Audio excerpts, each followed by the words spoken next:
Суханов Роман Сергеевич, являюсь главой крестьянско-фермерского хозяйства Новосибирской области, Долинского района. Площадь нашего хозяйства составляет, чисто посевная площадь, это 1200 гектар. На данном поле выращивали культуру лен, но уже урожай собрали на этом поле. Все лежит в волках, приготовлено, ждем погоды для дальнейшей уборки. 2 года назад поступило предложение от компании «Реликт», чтобы засеять с удобрениями, для повышения урожайности.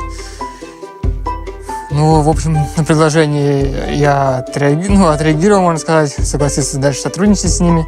В подборе удобрения нам помогал сотрудник компании «Реликт» Сергей.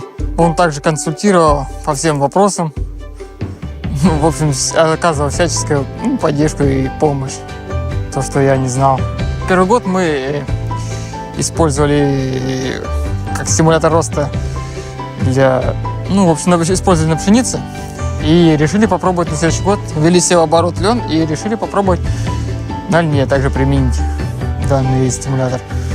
В общем, результат виден был налицо. По количеству урожая собранному, в общем, было очень все заметно. И 2 года сотрудничества, урожаи, в общем, на повышение идут.